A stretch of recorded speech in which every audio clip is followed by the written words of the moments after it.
결혼 건축가 제2부 결혼의 기초를 튼튼히 하라. 머릿말 그리스도인의 결혼 생활만 본다면 기독교는 분명 형편없는 것으로 비춰질 것입니다.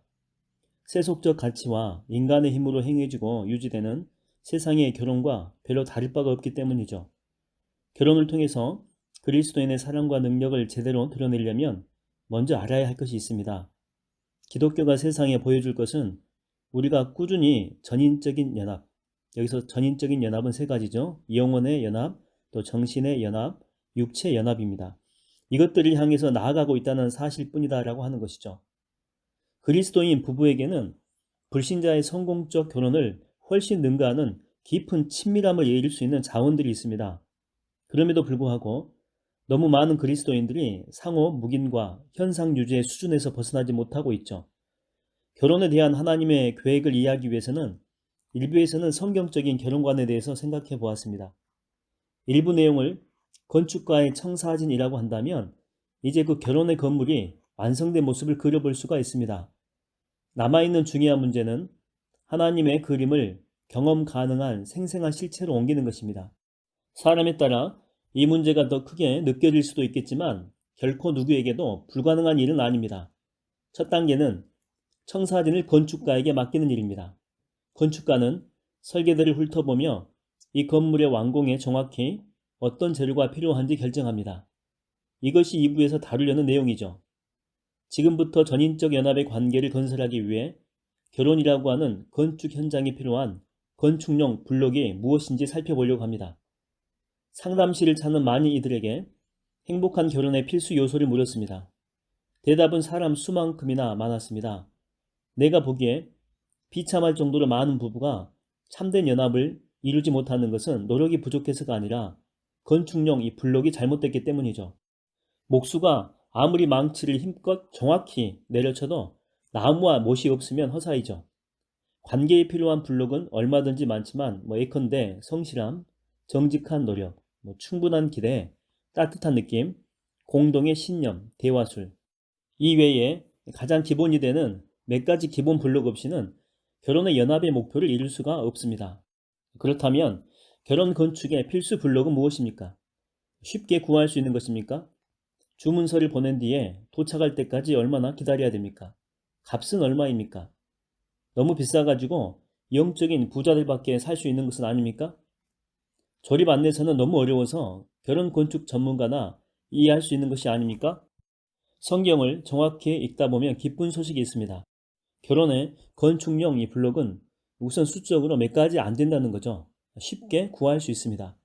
공급은 무궁무진합니다. 값은 또 무료입니다. 안내서는 마음만 먹으면 누구나 이해할 수 있을 정도로 간단하면서도 성숙한 신자에게는 끊임없이 도전을 줄 만큼 또 내용이 깊습니다. 결혼의 연합을 짓는 데 필요한 건축용 블록은 다음과 같습니다. 1번 은혜, 2번 헌신, 3번 수용. 여기서 중요한 것은 순서죠. 우선 은혜가 없이는 참된 헌신이 있을 수가 없습니다. 상대에게 헌신하지 않고서는 수용해야 할 때 수용해야 할 수가 없죠. 세 블록을 단계적 순서로 나타내면 이렇습니다. 그래서 은혜가 가장 밑에 깔릴 블록이고 그 위에는 또 헌신, 또 헌신을 기초로 해서 그 위에 이렇게 수용, 이런 형태로 블록이 쌓이게 되죠. 이 블록이 각각 어떻게 이루어져 있는지 이제부터 세 장에 걸쳐서 한번 살펴보도록 하겠습니다. 결혼 건축가 제2부 결혼의 기초를 튼튼히 하라. 제6장입니다. 결혼의 기초 1번 은혜. 한 집사가 내 앞에 앉아 분노와 절망으로 고개를 흔듭니다. 저는 20년이나 주일학교 교사로 봉사했습니다. 기독교 가정에 대해서도 많이 가르쳤습니다.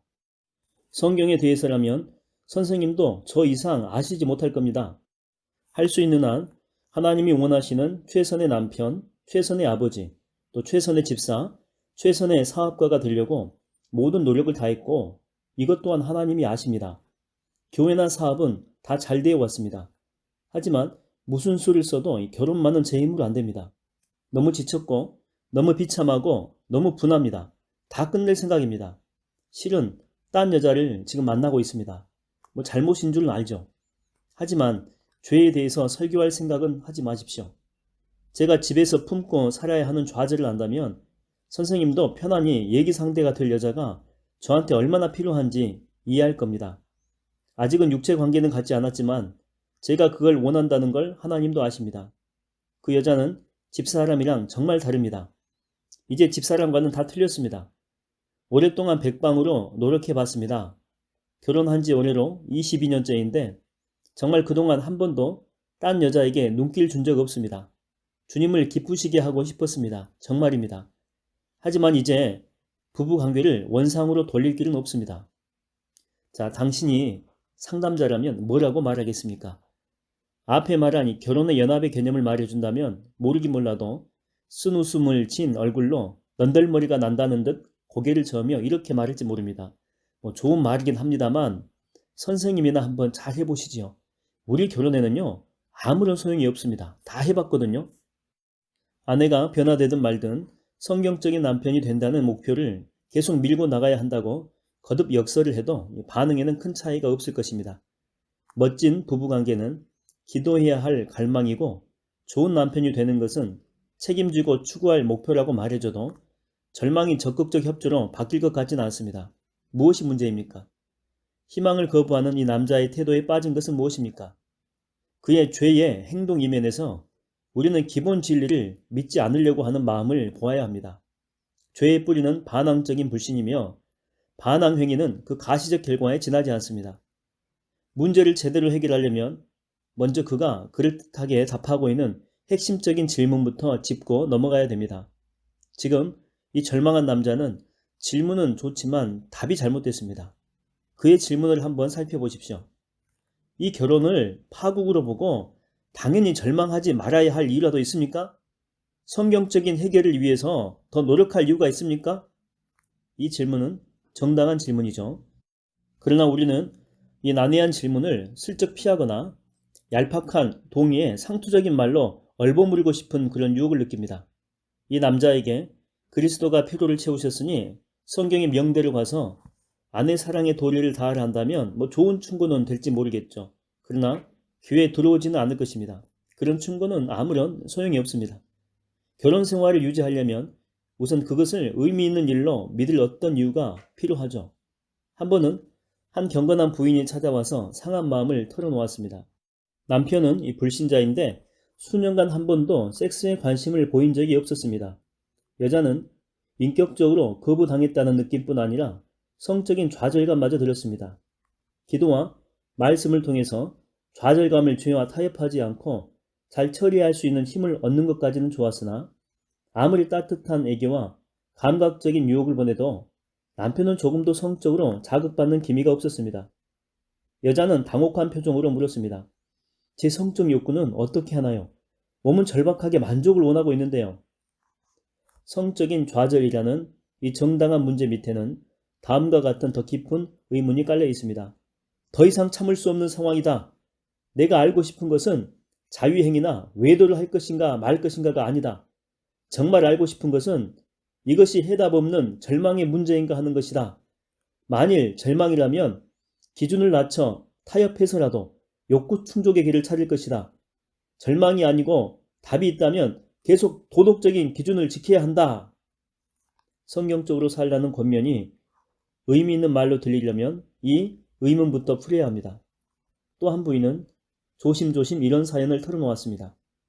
이 여자는 존경받는 목사인 아버지로부터 어릴 때 여러 번 성추행을 당했습니다. 상담을 받으러 온 것은 남편이 성관계를 가지려 접근할 때마다 얼어붙는 자신의 반응을 해결하기 위해서였습니다. 남편에게 내 몸을 내줄 수 없을 것만 같아요. 그래야 하는 줄 알아요. 남편과 영적인, 정신적인 또한 육체적으로 하나가 되고 싶고 낭떠러지에서 뛰어내려서 어려운 일을 과감히 시도하라는 선생님 말씀도 드렸어요. 정말 그리고 그대로 해봤거든요. 그리고 남편도 놀랄 만큼 잘 참아주었어요. 하지만 아무런 진전도 없어요. 이러기를 벌써 6년째입니다. 섹스에 대해서 도대체 어떻게 해야 기분이 좋아질지 정말 모르겠어요. 아버지의 죄의 영향이 이토록 깊은 거예요? 이럴 때 하나님이 자신의 피로를 채우신 것을 기억하며 다시 남편에게 성적으로 접근하라고 권하는 것은 문제의 핵심을 놓치는 것입니다. 여자의 진짜 물음은 어떻게 해야 되나요가 아니라 희망이 있는 건가요? 이 질문입니다. 여기 절망한 남편, 좌절한 아내, 아버지의 죄의 희생자가 된 여자가 던지는 난감한 질문이 있습니다. 이런 싸움은 다 잘 될 것이다. 더 열심히 노력하면 하나님이 복 주신다. 죄책감 털고 도리대로 해라. 이런 식의 반응으로는 결코 수그러들지 않습니다. 더 깊은 물음은 여전히 남아있죠. 더 이상의 순종에 아직도 의미가 있는가? 아니면 이 절망으로 끝낼 것인가? 정직히 자신을 돌아볼 때에 구제불능처럼 보이는 나락에 떨어진 적 없는 결혼이 과연 있을까요? 나는 그런 결혼을 보지 못했습니다. 내 교구만 하더라도 부부간의 벽이 너무 높고 두터워서 도저히 뛰어넘거나 무너뜨릴 수 없을 것 같던 순간이 여러 번 있었습니다. 희망을 품기가 참 어렵다는 것을 알았습니다. 연합을 방해하는 장벽이 언젠가는 무너진다고 믿기가 참 쉽지 않았습니다. 이런 절망적인 질문에 부딪힐 때 어떻게 해야 됩니까? 시험에 떨어질 거라고 생각하는 학생에게는 공부 방법에 대한 조언이 아무런 도움이 되지 않습니다. 좋은 날이 올 것을 믿지 않는 한 성경의 교훈을 따르는 삶이 의미 있게 다가올 수가 없습니다. 결혼의 책임이 재미없는 의무가 아니라 멋진 기회로 보이려면 우선 기본 태도가 절망에서 희망으로 바뀌어야 됩니다. 그 변화가 가능하려면 앞에서 나온 난감한 질문에 정확히 답할 수 있어야 됩니다. 죄의 파괴력으로 모든 관계가 뒤틀린 세상에서 우리의 희망의 기초는 하나님밖에 없습니다. 주변 상황이 아무리 잘못돼도 우리에게는 언제나 책임감 있게 살아야 할 이유가 있다는 온전한 확신이 그리스도인들의 삶에 필수적이죠. 그러나 불행히도 많은 부부가 하나님이 한 번도 희망의 기초로 주신 적이 없는 약속을 붙들고 있습니다. 예컨대 자기가 최선을 다하게 되면 하나님이 배우자를 사랑 많은 그리스도인으로 바꾸실 줄로 믿는다라고 하는 거죠. 그러나 우리 삶의 이유는 결코 다 잘 풀릴 것이다. 하나님이 남편을 구하시고 술을 끊게 하실 것이다. 이런 따위의 보장이 있지 않습니다. 그리스도인의 소망은 인간의 변화에 제한되지 않습니다. 그것은 필연적으로 하나님의 은혜에 뿌리를 두고 있죠. 히브리서의 몇몇 구절들을 인용해서 우리 영혼의 닷 되시는 그리스도 안에 확실한 소망에 대해 역설하기는 쉽습니다. 그러나 절망이 만성화되어서 만사가 귀찮은 상태라면 성경 본문을 기도하는 마음으로 잘 택하여 읽으십시오. 놀라운 하나님의 은혜에 뿌리를 둔 소망을 보는 눈이 열릴 것이며 그래서 연합의 건설을 위한 첫 번째 건축용 블록을 제 위치에 쌓을 수 있게 됩니다. 그러나 주님께서 결혼 생활의 변화를 약속하지 않았다는 사실을 잊지 마십시오. 그리스도인의 소망은 배우자의 변화나 건강 회복이나 재정적인 상황 호전에 있지 않습니다. 하나님은 환경을 우리 소원대로 바꾸신다라고 약속하지 않습니다. 기쁘신 뜻 가운데 그런 사건을 우리 삶에 허락하실 것을 약속하실 뿐입니다. 배우자를 내 뜻대로 바꾸기 위해서가 아니라 오직 하나님을 기쁘시게 하려는 뜻으로 인생의 사건을 맞이하는 것이 우리의 책임입니다. 남편이 성경대로 산다고 아내도 그렇게 하리라는 보장은 없습니다. 상대가 이혼을 청하든 음주를 일삼든 날로 잔소리를 늘어놓든 우리는 여전히 인내하며 순종할 이유가 있습니다. 부부가 둘 다 희망의 기초 위에서 성경적인 삶을 위해서 진지하게 노력한다면 최악의 결혼도 분명히 회복될 수가 있습니다. 한쪽만의 노력이든 공동의 노력이든 분명 소망을 가질 이유가 있습니다. 그것은 하나님의 은혜라는 그 진리에 깊이 뿌리박고 있기 때문입니다. 소제목입니다. 하나님의 임재. 마태복음 26장 65절은 아주 특이한 구절이죠. 주님께서 이스라엘 대제사장 앞에서 재판을 받습니다. 대제사장은 그리스도께서 자신이 하나님의 아들인지의 여부를 분명히 밝히게 합니다. 주님께서 그렇다고 시인하시자 대제사장 가야바는 즉시 옷을 찢습니다. 왜 옷을 찢습니까? 그 행위에는 어떤 의미가 있습니까? 성경에는 옷을 찢는 사건이 많이 나옵니다. 하나님이 가나안에서 승리하게 하실 것을 이스라엘 백성들이 믿지 않자 여호수아와 갈렙은 옷을 찢습니다. 민수기 14장 6절입니다. 전쟁에서 돌아올 때 자신을 처음 맞으러 나오는 사람을 번제로 드린다라고 경솔히 소원했던 입단은 정작 처음 나온 자가 자기 다른 것을 보고 옷을 찢죠. 사사기 11장 35절입니다. 바울과 바나바도 루스드라 사람들이 기적을 보고 자신들을 신으로 경배하려고 하자 옷을 찢습니다. 사도행전 14장 11절부터 나와 있습니다. 얼마든지 예가 많지만 이 정도로 충분합니다. 옷을 찢는다라고 하는 것은 슬픔과 비통의 표현 방식이죠. 여호수아와 입다와 바울에게 있어서 이스라엘 백성들의 불신, 자기 딸을 번제로 드려야 하는 비극, 인간의 왜곡된 경배는 모두 옷을 찢게 할 만큼의 중대한 사건이었습니다. 그런데 성경에서는 아무리 비참한 상황에서도 절대 옷을 찢어서는 안 된다는 하나님의 특명을 받은 이들이 있었습니다. 모세 율법에 보게 되면 하나님의 제사장은 신성 모독의 현장을 보았을 때만 옷을 찢을 수 있다라고 하는 특별 계명이 있습니다. 하나님은 제사장이 옷을 꿰매는 법을 지시하실 때에 우연히 찢어질 가능성조차 최대한 배제하셨습니다. 예수님의 재판 때 가야바가 옷을 찢을 수 있는 이유는 하나뿐이며 그것은 공경에 대한 개인적인 슬픔이 아닙니다. 여호와께서 아론의 두 아들을 치사 죽게 하시자 모세는 급히 아론에게 이야기합니다. 옷을 찢지 말아서 너희 죽음을 면하고.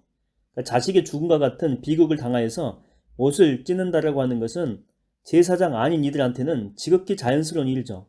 그러나 하나님의 제사장인 아론한테는 그것이 죄입니다. 왜 그렇습니까?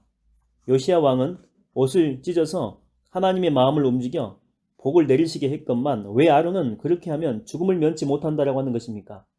왜 왕이나 다른 지도자는 옷을 찢어도 벌이 없는데 또 오히려 종종 복을 받는 경우가 있죠. 그런데 제사장만은 옷 찢는 것이 왜 금지되어 있습니까? 답은 제사장에게만 주어진 특권에서 찾을 수가 있죠. 구약시대에는 제사장들만 장막 성소에 들어갈 수 있었고 여호와가 임재하시는 지성소에는 대제사장만 1년에 한 번 들어가게 되어 있었습니다. 그 임재 앞에 선다라고 하는 것이 어떤 것인지 아는 자는 대제사장뿐이었죠. 거룩하신 하나님의 공의의 심판을 맡고자 속죄소에 희생양의 피를 뿌릴 수 있는 자도 대제사장뿐이었습니다. 오직 그만이 하나님 앞에 서고도 죽음을 면할 수가 있었던 것이죠. 이 특권을 옷을 찢지 말아야 할 책임과 한번 연관시켜 보십시오. 옷을 찢는다라고 하는 것은 재난에 대한 깊은 절망의 문화적인 표현 방식이었음을 기억하십시오. 교훈은 분명합니다. 하나님의 임재 앞에 선 자는 어떤 일도 재난으로 여길 수 없다라고 하는 것입니다. 이 진리는 이렇게 표현할 수도 있죠. 하나님의 임재를 의식하면서 하는 자는 어떤 일을 당해도 절망할 필요가 없습니다. 제사장이 개인적인 슬픔 때문에 옷을 찢을 수 있다면 그것은 곧 인생에는 하나님이 해결할 수 없는 문제가 있다는 명백한 시인과 같은 것이죠. 사실이 아닙니다. 사랑이신 하나님, 영원하신 하나님, 역사의 흐름을 주관하시며 동시에 그 백성의 마음에 거하시는 인격적인 하나님, 그분은 어떤 상황에도 충분한 해답이 됩니다. 그분을 이길 수 있는 것은 없습니다. 그분의 지도력 바깥에 있는 문제라고 하는 것은 존재하지 않습니다. 우리 인생에 그분의 은혜로 충분치 않은 사건이란 존재하지 않죠. 이 하나님께 직접 나아갈 수 있는 자라면 절망할 수가 없다는 것입니다. 절망이란 하나님을 나의 상황에서 영원한 선을 이루기에는 무능한 자로 여기는 것입니다. 신약 성도에게 계시된 가장 놀라운 진리 중에 하나는 그리스도의 몸의 지체인 우리는 모두 제사장이라고 하는 것입니다. 우리는 하나님의 보좌에 담대히 나아갈 수 있는 자들이죠. 하나님이 우리의 문제를 이해하시고 또 고난을 채울하시며 당신의 정하신 뜻과 우리의 복을 위해서 능히 환경 속에서 역사하는 분임을 확신하며 그분께 나아갈 수 있다고 하는 것입니다. 구속받은 성도인 우리는 제사장직의 특권을 누리는 자들이기 때문에 결코 옷을 찢어서는 안 됩니다. 어떤 상황 속에서도 절망할 만큼 힘들거나 어렵다라고 생각해서는 안 됩니다. 인생의 사건이 우리를 넘어지고 주저앉게 할 때 그때가 바로 제사장권을 행사하여 하나님의 은혜의 보좌 앞에 나아갈 때입니다. 선택은 우리에게 달려 있습니다. 절망 중에 옷을 찢으며 고통의 해방만 정신없이 찾아 헤맬 것인지 아니면 하나님의 은혜를 온전히 의지하며 주를 위해 살기로 한 첫 헌신에 일체의 타협을 거부할 것인지 선택은 우리의 몫에 달려 있습니다. 얼마나 놀라운 은혜입니까? 인간은 자신이 지은 모든 죄의 결과를 그대로 당해야 하는 존재요. 모든 선한 것을 이뤄 마땅한 존재입니다. 그런 우리가 대제사장의 자원을 받아 사는 자가 되었습니다. 그분이 하늘의 재판관 앞에서 우리를 위해서 변호하사 우리는 무죄가 되었습니다. 의롭다함을 얻었을 뿐만 아니고 재판관 자신의 영원한 사랑과 보호를 잊게 된 것입니다. 거룩하신 재판관은 재판 속에서 걸어나와서 우리의 사랑의 아버지가 되셨습니다. 다시 2장의 첫머리에 나왔던 질문으로 돌아갑시다. 부부 관계가 맛을 잃어서 회복의 희망이 전혀 없을 때 남편과 아내는 어떻게 해야 됩니까?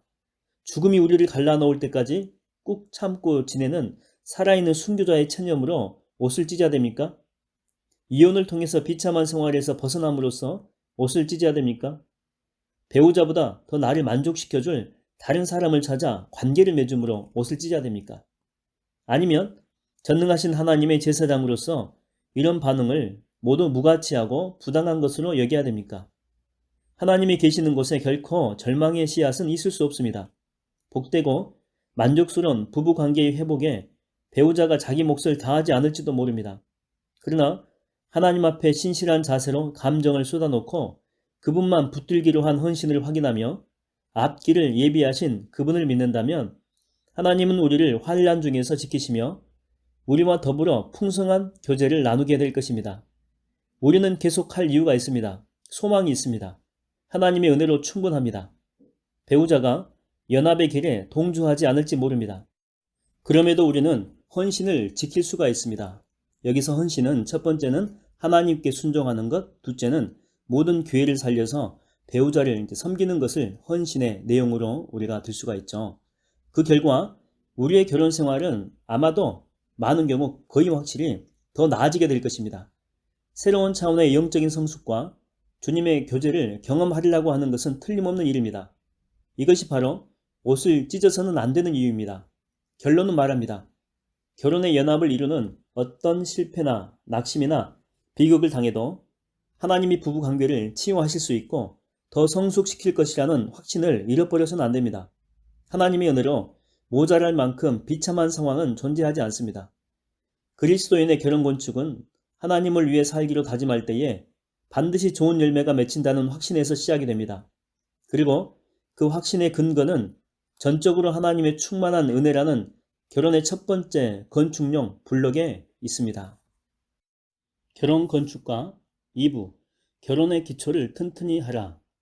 두 번째 결혼의 기초입니다. 주제는 헌신입니다. 건강한 결혼의 두 번째 건축용 블록은 첫 번째 블록 위에 쌓으면 안성맞춤이죠. 절망할 수밖에 없는 상황에서도 소망을 붙들 수 있을 만큼 하나님에 대한 은혜의 확신이 있다면 하나님이 뭐라고 말씀하시든 기꺼이 헌신할 준비가 된 셈입니다. 그 소망을 쫓아 살기에 혹 포기하고 싶은 유혹이 찾아올 때도 마음을 새롭게 다질 수가 있습니다.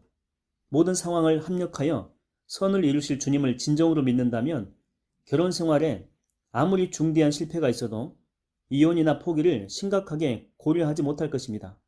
나아가서 그분이 단지 일하실 뿐 아니라 그 뜻이 언제나 선하다는 그 사실을 믿는다면 내면 깊은 곳으로부터 그분의 길을 따르고 싶은 진정한 그것을 원하게 됩니다. 하나님의 선하심을 세심하고 민감하게 아는 그리스도인들에게 순종이라고 하는 것은 강압적인 동조가 아니라 자발적인 선택이죠. 물론 때로 자신을 굽히는 아픔이 따를 수가 있습니다. 값을 충분히 따져본 뒤 내리는 이 순종의 결단에는 자연히 순종의 열망이 따르기 마련입니다. 이것이 바로 두 번째 건축용 블록입니다. 즉 결혼의 헌신을 지킴으로 하나님께 순종하려는 깊은 열망, 하나님은 선하신 분이라고 하는 이 확신에서 자연스럽게 흘러나오는 열망입니다. 그러나 성경의 가르침에 순종한다라고 하는 것은 선뜻 마음 내키지 않을 때가 많고 억지 의무처럼 생각될 때가 많이 있습니다. 부부 관계에서 특히 더 그렇습니다. 쉴 새 없이 불평하고 애정 표현을 모르며 남편의 사회적인 약점을 빈틈없이 끄집어내는 여자와 사는 남편에게 아내를 사랑하라고 하는 말씀은 만찬의 초대가 아니라 바늘방석에 앉으라는 말처럼 들릴 것입니다. 마찬가지로 남편이 아내의 머리를 나는 성경 말씀을 빙자해서 자신의 이기심과 엉터리 요구를 정당하는 남편과 사는 아내에게 이 순종이라고 하는 것은 굴욕적인 종속을 통한 정체성 상실의 위기로밖에 보이지 않을 것입니다. 하나님의 말씀이 무자비한 폭군의 가혹한 요구로밖에 와닿지 않는다면 뭐가 잘못돼도 대단히 잘못된 것입니다. 왜 우리는 때로 성경 말씀에 의무니까 한다 라고 하는 식의 마지못한 태도로 반응합니까? 침상에 나와서 팔굽혀펴기 50회를 실시하라는 훈련소 조교의 명령에 대한 신병의 반응처럼 말이죠. 왜 우리는 길이 멀고 험해도 끝까지 주를 따른다라고 하는 뜨겁고 확신에 찬 비전이 없습니까?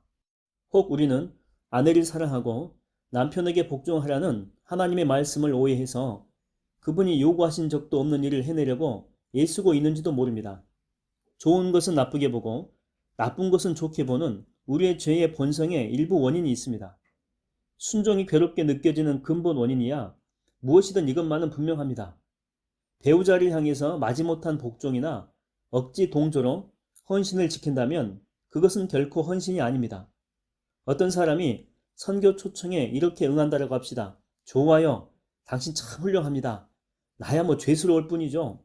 굶어 죽는 원주민과 지옥행 불신자 얘기는 귀에 따갑게 들었거든요. 가야 된다면 어쩔 수 없죠. 가야죠. 자, 그러면 어디에 서명하면 되나요? 이 사람은 어떤 선교사가 될까요? 많은 남편과 아내가 배우자로서 자신의 본분에 이런 태도로 임하게 됩니다. 두 번째 건축용 블록은 하나님께 순종하는 것이지만 결코 마지못한 의무적인 순종이 아닙니다. 물론 우리는 권위 아래 있으며 하나님의 명령에 따라야 됩니다. 그러나 순종은 단순한 의무 이상의 것입니다. 그것은 특권이며 세상 모든 기쁨을 무색하게 하는 심오한 기쁨의 길입니다. 그런데도 왜 아내를 사랑하고 남편에게 복종하라는 명령은 마치 그만 놀고 들어와서 제일 싫은 숙제를 하라고 다그치는 부모의 호령처럼 들립니까? 지금부터 결혼의 헌신에 혹 마음에 안 드는 배우자를 향한 섬김이 요구된다고 할지라도 어떻게 그것을 진정으로 열망할 수 있는지 살펴보려고 합니다. 다음 세 가지의 필수 개념으로 설명할 수가 있습니다. 요점 1. 하나님의 명령에 순종하려는 확고하고 장기적인 기쁨의 헌신에 없어서는 안 될 기초는 하나님의 선하심에 대한 확신입니다. 요점 2. 하나님의 선하심에 대한 믿음에서 비롯되는 순종은 의무적인 복종이 아니라 깊은 열망의 표현으로 느껴집니다. 요점 3. 결혼의 헌신을 지킬 때 기쁨이 없다면 그것은 배우자 잘못이 아닙니다.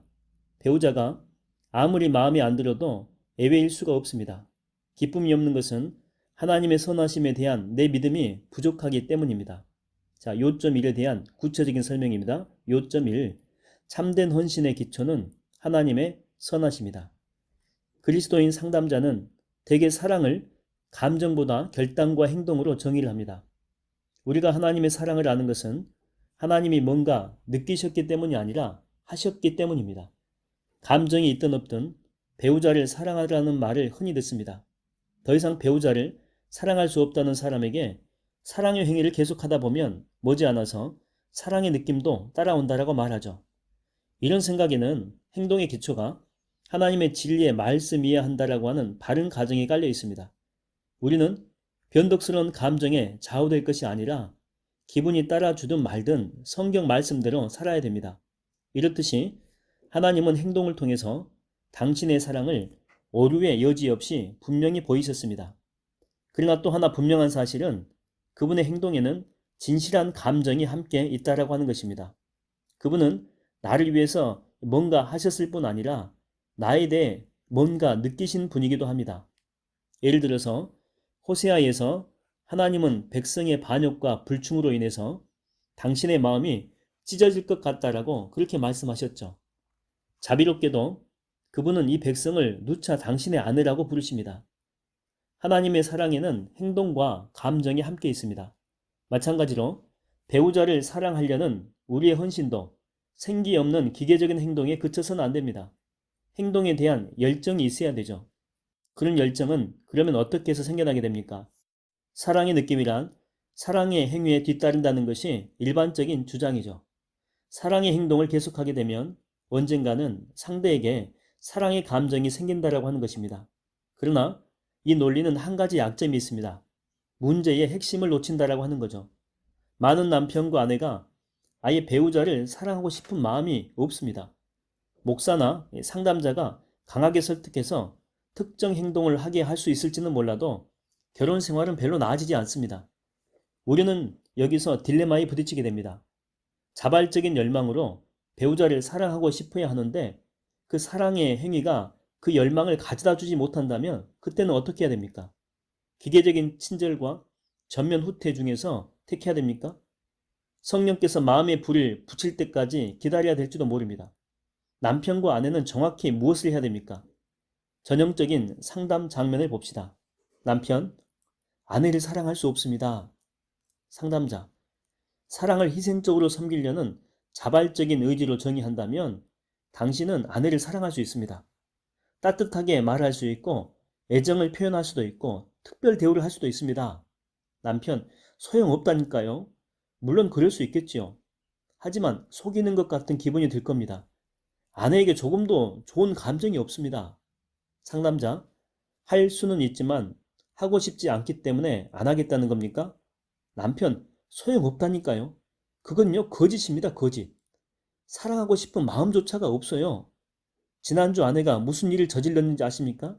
글쎄, 그 여자가 남편의 생각을 지배하는 이 가정을 잘 보십시오. 결혼의 헌신을 지키려고 하는 열망이 전적으로 배우자의 태도나 행동에 달려 있다라고 하는 가정이죠. 요컨대 이런 것입니다. 아내가 잘해주면 나도 잘해주고 싶을 것이다. 하지만 아내가 잘해주지 않으면 나도 잘해주고 싶지 않다. 의무로 할 수는 있지만 원해서 할 수는 없다. 내가 할 수 있는 최선의 일은 사망의 골짜기 같은 결혼 생활이라도 지속해서 하나님께 순종한다는 체념뿐이다. 하나님의 명령에 순종할 수는 있지만 사랑하고 싶어 잘해줄 수는 없다. 나를 이렇게 대하는 사람한테 사랑할 마음이 든다는 것은 있을 수 없는 일이다. 상담자가 이 남편에게 아내가 쌀쌀맞고 무심해도 친절을 베풀라는 과제를 준다면 그것은 별 도움이 못 됩니다. 그 이상이 필요합니다. 결혼이 그리스도와 교회의 연합을 제대로 반영하는 관계가 되려면 배우자를 사랑으로 섬기려고 하는 뜨거운 열망이 있어야 됩니다. 그나마 열망이 없는데 배우자가 자꾸만 더 찬물을 끼얹는다면 도대체 그런 경건한 열망을 어디에서 찾아야 되는 겁니까? 느껴질 때까지 계속하는 것이 답입니까? 한 가지 예를 들어 문제의 답을 찾아보겠습니다. 초등학교 2학년 때였습니다. 의자를 들고 가다가 놓쳐서 오른쪽 엄지발가락을 다쳤습니다. 발톱이 갈라지면서 피가 났고 나는 악쓰며 비명을 질렀습니다. 몇 시간처럼 느껴지던 몇 분이 지난 뒤에 나는 병원에 누워 있었고 옆에는 전화를 받고 달려온 엄마가 서 있었습니다. 의사는 내 발톱을 바라보더니 바늘을 꺼내드렸습니다. 바늘로 발톱을 찌르려 한다는 것을 알고 나는 공포에 질렸습니다. 바늘에 찔리고 싶은 마음이 조금도 없었기 때문이죠. 속수무책으로 엄마를 올려다봤습니다. 엄마는 그때 미소를 지었습니다. 행복한 미소가 아니라 힘내라는 격려가 담긴 미소였죠. 이 상황에서 웃을 수 있는 여자라면 냉정한 세디스트 아니면 아들이 이 고통의 순간을 선한 계획의 한 부분으로 보기 원하는 사랑의 어머니 둘 중에 하나일 것입니다. 나는 엄마를 알았습니다. 엄마와 7년을 함께 살았고 엄마가 내 편이라고 믿을 만한 충분한 이유가 있었죠. 엄마의 미소로 인해서 나는 아프고 괴로운 과정 동안 가만히 있게 누워있는 것을 견디고 싶은 마음이 생겼습니다. 의사의 의중에 대해서는 확신이 없었죠. 여전히 위험해 보였습니다. 그러나 엄마의 선한 뜻에는 절대적인 확신이 있었습니다. 바로 그 확신에서 엄마가 인정하는 일이면 무엇이든지 하겠다라고 하는 자발적인 의지가 생겨났습니다. 엄마의 선함에 좋은 결과에 대한 보증이 된 셈입니다. 선뜻 내키지 않는 일에 대한 열망은 전적으로 내게 그것을 원하는 분의 성품에 대한 인식에 달려 있습니다. 많은 남편과 아내가 자신의 결혼을 상처난 엄지발가락을 날마다 긴 바늘로 찌르는 일로밖에 보지 않습니다. 더 이상 앉아있을 필요가 있습니까? 왜 일어나 가버리지 않습니까? 목표가 즉각적인 고통의 해소라면 고통의 조건을 잘라내는 것이야말로 훌륭한 방법이죠. 심한 고통을 겪는 자라면 누구나 목표는 한 가지, 즉 고통을 줄이는 것이죠. 당장에는 덜 아픈 길이라면 아무거나 좋아 보이고 고통이 심해지는 길은 무조건 나빠 보입니다. 아플 땐 사람들은 다급히 진통제를 찾죠. 전혀 비정상이 아닙니다. 머리 아픈 사람이 벽에 머리를 찌른다면 그것은 고통을 감수하려는 고결한 마음이 있는 것이 아니라 정신적으로 문제가 있다라고 하는 증거입니다. 그러나 하나님은 남편과 아내에게 상처의 헌신일지라도 계속 지킬 것을 명하시므로 이 상식적인 논리를 깨뜨리십니다. 하나님이 그 자녀들에게 장차 유익하지 않은 일은 절대 요구하시지 않는다는 철저한 확신 없이는 결혼의 헌신을 지키려고 하는 열망은 생겨나지 않습니다. 당연한 일입니다. 동기를 믿을 수 없는 자의 말을 따른다라고 하는 것은 무의미한 일이죠. 하나님의 인도에 쉽게 따르지 못한다라고 하는 것은 곧 그분의 선하심에 대한 확신이 없다는 말입니다. 하나님이 정말 복 주려는 것인지 이용하려는 것인지 의심이 듭니다. 헌신이 흔들리는 것은 본질상 의지의 문제가 아니라 믿음의 문제이기 때문입니다. 우리는 현 배우자에게 헌신을 지키라고 하시는 하나님이 선하신 분임을 믿지 못합니다. 그분이 선하신 분임을 안다면 그분의 인도에 진심으로 순종하고 싶을 수밖에 없습니다. 그것이 바로 의사의 바늘을 견디라던 엄마의 격려의 미소에 대한 내 심정이었습니다. 결론적으로 연약한 헌신에 대한 기본 해답은 제 헌신의 노력이 아니라 온전한 믿음입니다. 기분이 들든 말든 아내를 사랑하고 남편에게 복종하라는 말은 문제의 뿌리에 도끼를 갖다 대지 못합니다. 순종의 기반으로 하나님의 선하심을 바로 알지 못하면 그런 격려는 기껏해야 분노와 또 불화의 잡초의 번식을 막는 역할밖에 하지 못합니다. 숨은 뿌리 덩굴을 찾아 뽑는 데는 역부족입니다. 꽃은 있지만 그 꽃은 깨어진 약속이 자란 흉한 결과입니다. 순종의 권면은 중요하고 옳습니다. 그러나 그 권면을 기쁘게 받아들이려면 먼저 하나님의 선하심을 분명히 알아야 합니다. 알코올 중독이나 일 중독자 남편을 둔 아내, 밤마다 얼음덩이같이 차가운 아내를 둔 남편, 깡깡한 조교 밑에 훈련소 신병, 이들에게 아무리 훌륭한 헌신을 가르쳐도 하나님의 선하심에 대한 깊은 인식만큼 도움이 되지 않습니다. 둘은 서로 맞물려 있습니다. 하나님 말씀에 순종할수록 그분의 선하심을 더 깊이 깨닫게 되고 그분의 선하심을 깨달을수록 더 순종하고 싶어집니다. 하나님의 선하심에 대한 인식이 없는 순종은 기쁨이 없는 부자연스러운 헌신을 낳게 됩니다. 반대로 하나님의 선하심을 알면서도 순종하지 않게 되면 그것은 얄팍하고 죽은 지식에 지나지 않습니다. 결혼의 헌신을 지키는 것이 의미가 있는 것은 우리에게 그것을 명하시는 하나님이 우리의 최선을 원하시는 좋으신 분이기 때문입니다. 그분이 우리를 위해서 예비하신 길은 우리에게는 한없는 기쁨을, 그분께는 놀라운 영광을 가져다 줍니다. 하나님의 뜻에 따르려는 열망은 그분의 성품에 대한 인식에서 자연스럽게 흘러나오게 됩니다. 요점 두 번째입니다. 하나님의 선하심에 대한 믿음에서 비롯되는 헌신은 의무적인 복종이 아니라 깊은 열망의 표현으로 느껴지게 된다. 굶주린 사람에게 가난한 옆집에 먹을 것을 주라 한다면 아마도 순종하고 싶지 않을 것입니다. 눈앞에 음식이 있다면 자기부터 먹으려고 할 것입니다. 내게 절실히 필요한 것을 남에게 준다라고 하는 것은 쉬운 일이 아닙니다. 주고 싶은 마음은 이치를 벗어나서 불가능해 보입니다. 결혼 생활에서도 배우자의 행복을 위해서 내 행복의 소망을 포기해야 될 것 같은 때가 있습니다. 최근 어떤 남편이 눈물 짓는 아내 앞에서 내게 이렇게 말했습니다. 아내는 내가 이혼을 취소하기를 원합니다. 하지만 아내와는 행복할 수 없다는 것을 잘 압니다. 선생님은 아내에게 이혼의 아픔을 주지 말라고 내 만족을 희생하라고 하십니다. 죄송하지만 내 행복이냐 아내의 행복이냐 따져야 된다면 순교자가 될 마음은 없습니다. 하나님의 결혼 인도를 이렇게 보는 이들이 많습니다. 우선순위를 내 행복이 아니라 상대의 행복에 두는 것은 왠지 손해 같습니다. 그러나 잊지 마십시오. 그런 태도로 사는 한 우리는 보상을 조건으로 결혼 서약을 지키는 것입니다. 배우자에게 준 만큼 나한테도 돌아올 때만 약속을 지키게 되는 것이죠. 결국 보상은 점점 줄어들게 됩니다. 내 행복과 상대의 행복 중에 택일해야 하는 순간마다 결혼의 헌신은 마치 자유와 기쁨을 송두리째 앗아가는 감옥처럼 느껴집니다. 자연히 헌신 쪽을 택하게 되면 형기를 치르는 기분을 떨칠 수가 없는 것입니다. 다음에 전형적인 대화를 들어보십시오. 상담자, 결혼이 남편의 필요를 채울 수 있는 독특한 기회임을 아십니까? 아내, 알아요. 남편이 자신감을 갖도록 세워줘야 한다는 말이지요. 몇 년 해봤거든요. 별 도움은 안 되지만 그래도 계속할 작정이에요. 상담자, 왜요? 아내, 왜라니요? 상담자, 왜 남편을 계속 섬기려고 합니까?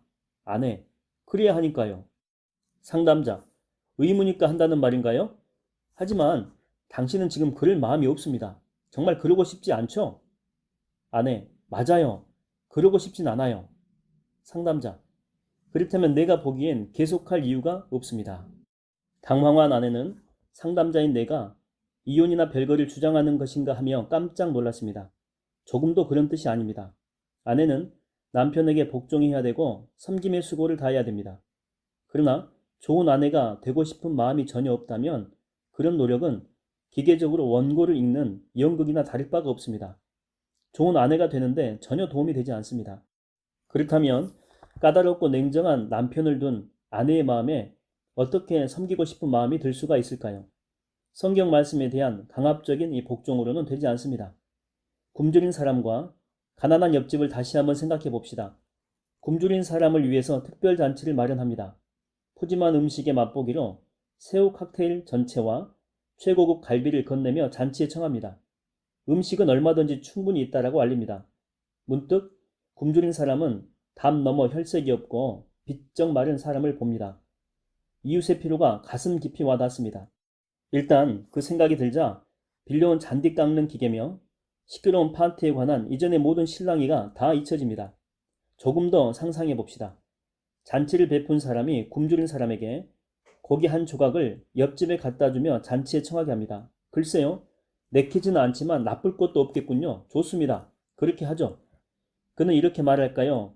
아니면 기쁨으로 뛰쳐나가서 잔치의 기쁜 소식을 정말 음식을 나누고 싶은 마음에서 전하게 될까요? 하나님의 공급과 우리의 필요라는 맥락에서 볼 때에 그리스도인의 결혼도 이 비유와 같습니다. 나의 모든 필요는 그리스도 안에서 완전히 채워졌습니다. 하늘의 풍요가 나의 것입니다. 그분은 그것을 믿으라고 하십니다. 믿음을 돕기 위해 맛보기를 주십니다. 안타깝게도 하나님의 선하심을 진정 맛보고 경험한 그리스도인들이 너무 작다는 것입니다. 많은 그리스도인들에게 주님과의 교제의 기쁨과 그분의 이름으로 이웃을 섬기는 기쁨은 전혀 감격스러운 현실이 아닙니다. 하나님을 향한 헌신이 부족하기 때문이죠. 그러나 그리스도께 모든 것을 바친 사람은 하나님이 주시는 기쁨과 평안을 압니다. 하나님은 우리에게도 당신께 받은 것을 다른 이웃과 나누라고 하십니다. 굶주림을 체험받는 사람의 분명한 시력으로 이제 배우자의 거슬리는 행동 이면에서 그에게도 내가 즐기는 음식에 대한 똑같은 필요가 있음을 보게 됩니다. 불쌍히 여기는 마음이 듭니다. 하나님의 도구가 되어 상대의 배고픔에 완전한 만족이 있다는 희망을 전하고 싶은 열망이 생겨나게 됩니다. 한 문장으로 요약하게 되면 이렇습니다. 내 깊은 갈망의 해답을 그리스도 안에서 찾았다면 그 갈망에 비추어 상대의 필요를 알 수 있으며 내가 그리스도 안에서 만족을 찾았다는 사실이 상대에게도 만족을 전하고 싶은 열망을 불러 일으킵니다. 이런 논리가 듣기에 좋지만 다투며 살아가는 매일의 실상과는 거리가 멀게 느껴집니까? 이것이 일상생활과 별개로 보인다면 그만큼 우리의 삶이 정상적인 그리스도인의 삶에 못 미치고 있다라고 하는 단적인 증거입니다. 그리스도인이 하나님의 선하심을 맛보고 경험하는 것은 지극히 정상입니다. 인간은 그분의 선하심을 확신하고 자신의 삶에 대한 그분의 계획에 만족할 때에만 자신을 섬김의 도구로 내릴 수가 있습니다.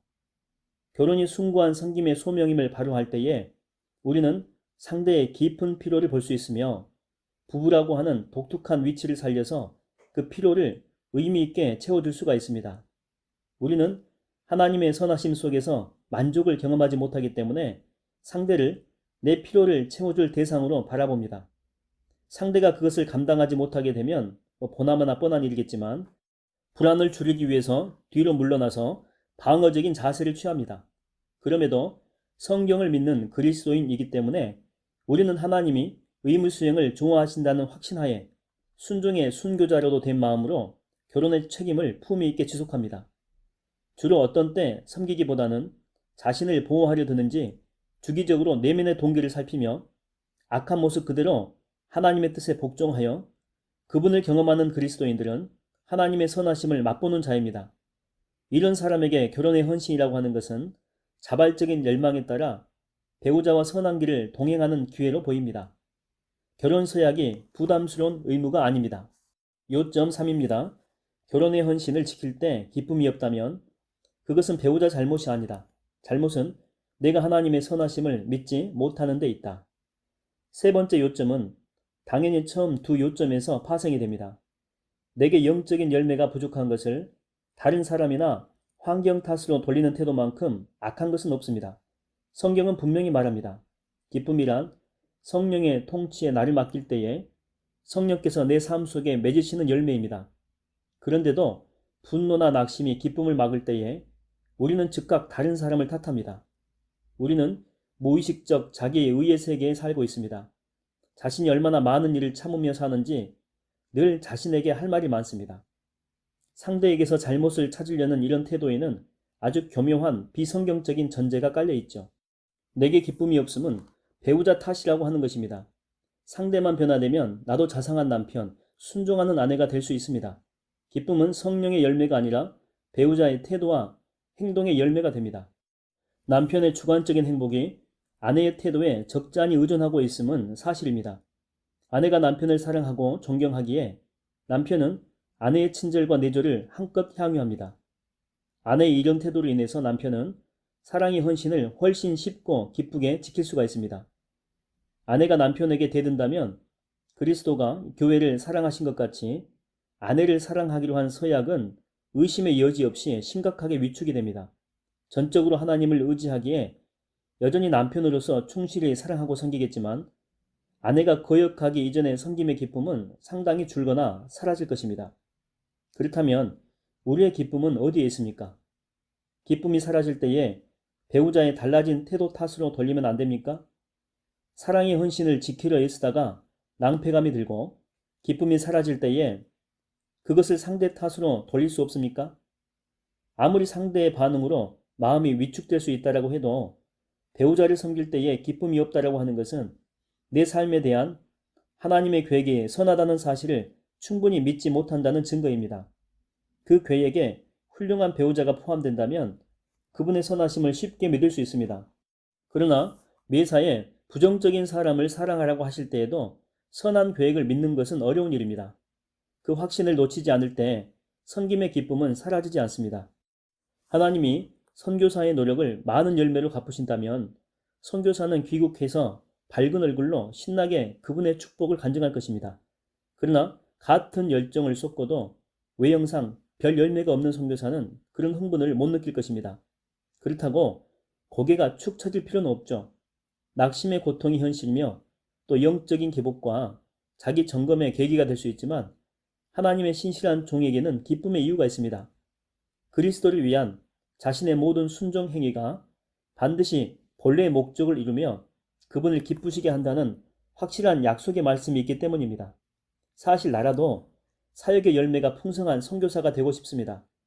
사랑 많은 아내를 둔 남편이 되고 싶은 것과 똑같죠. 그러나 순탄한 축복 중에 있든 시련의 역경 중에 있든 그리스도인의 궁극적인 기쁨의 근거는 같습니다. 즉 우리의 충성이 주님을 기쁘시게 하며 그분의 주권적인 계획 속에서 유용하게 쓰인다라고 하는 확신입니다. 그분의 계획이 선하기에 순종이라고 하는 것은 신실한 그리스도인에게 기쁨을 줍니다. 최근 내 사무실에 찾아온 몇몇 부부가 이런 개념을 듣고 고개를 젓는 것을 보았습니다.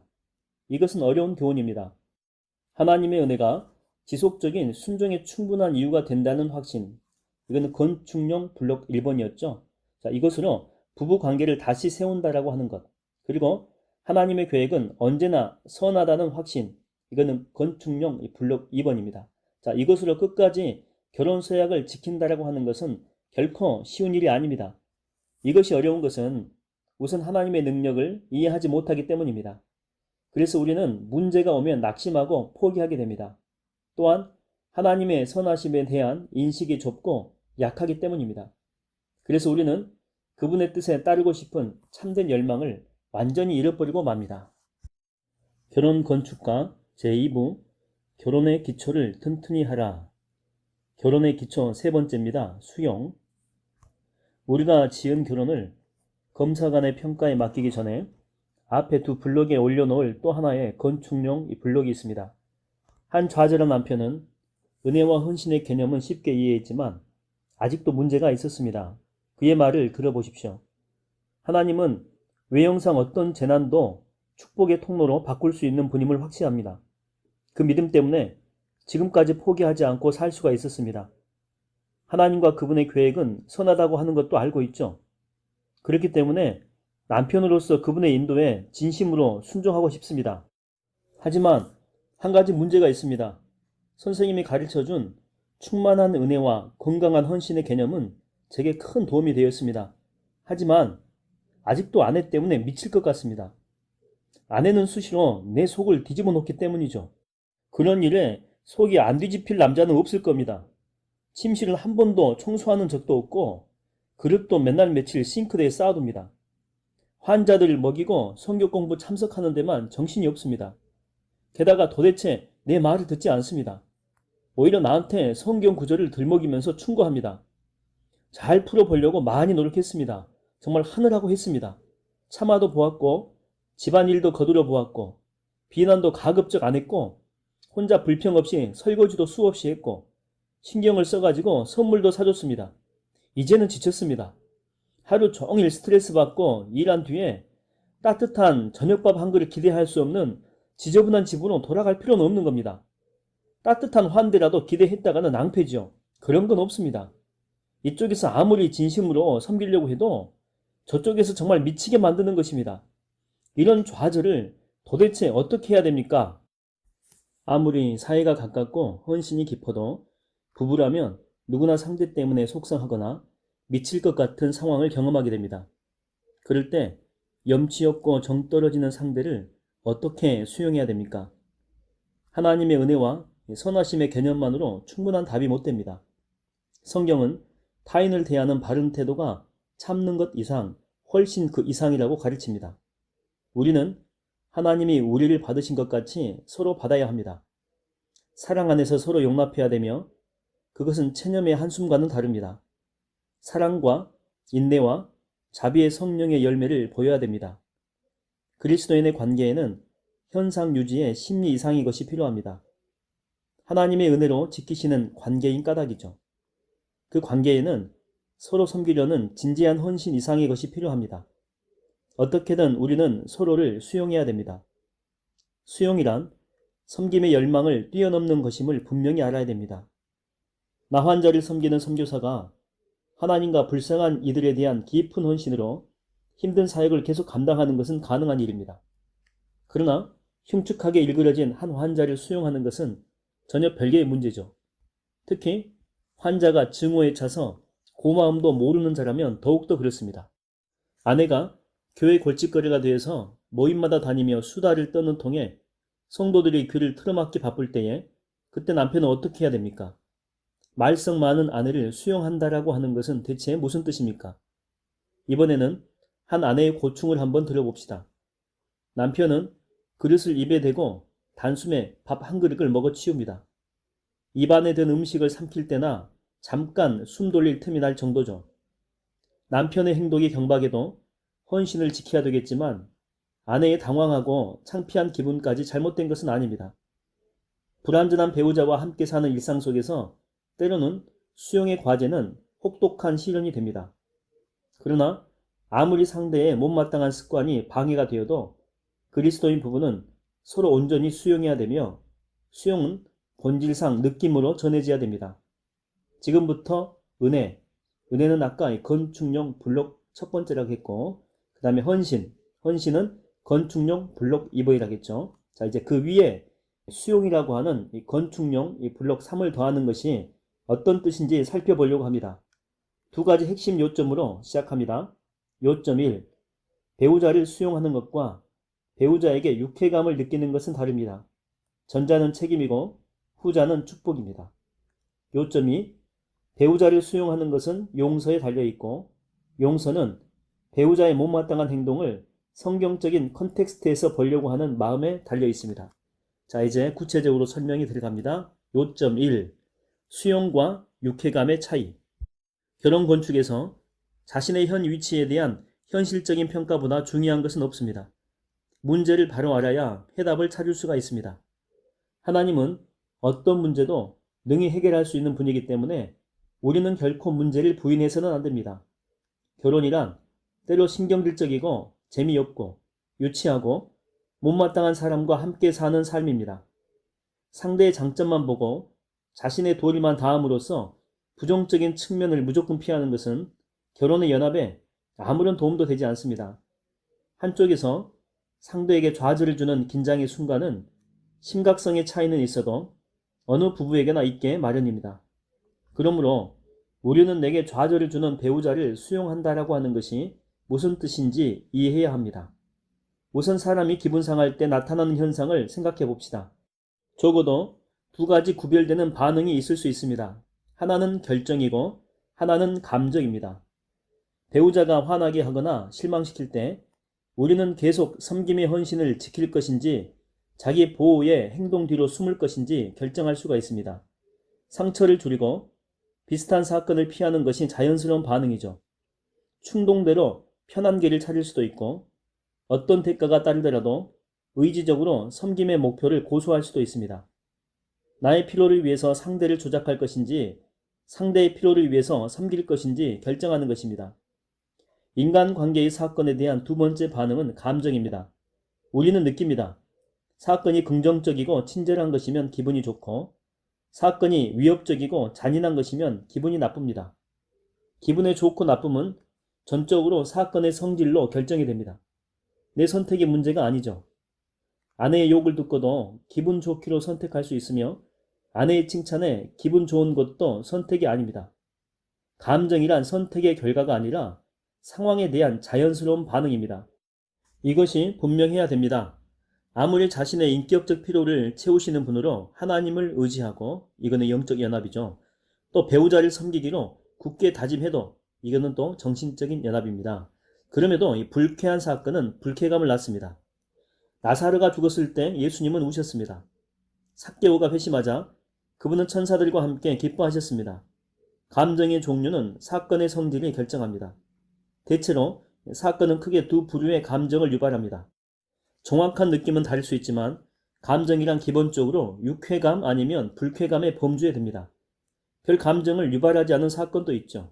아내가 새 칫솔을 사는 일은 내게 유쾌감도 불쾌감도 주지 않습니다. 이런 비감정적 사건은 여기서 우리의 관심이 아닙니다.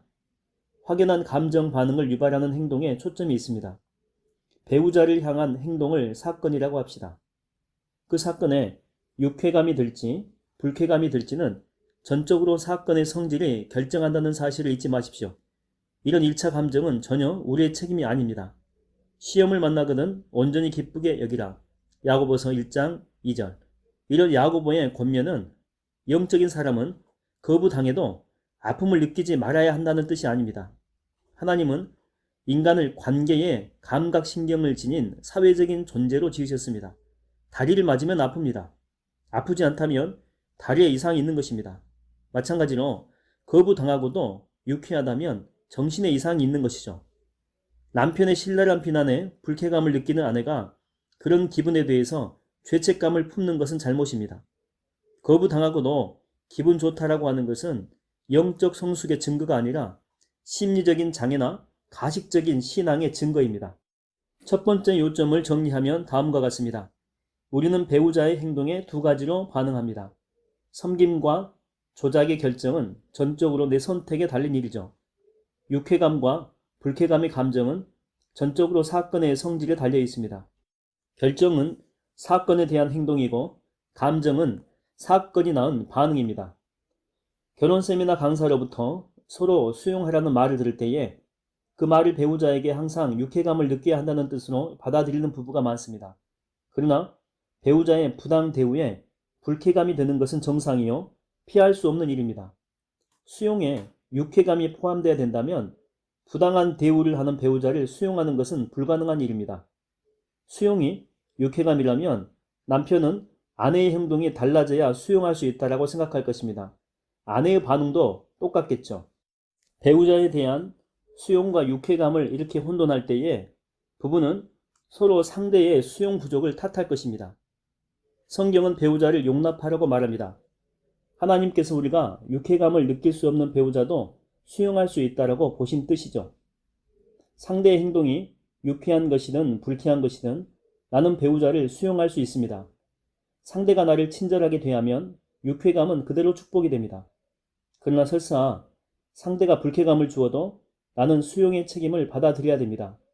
이렇듯 수용이 유쾌감이나 불쾌감의 감정 반응과 무관한 것이라면 과연 무엇일까요?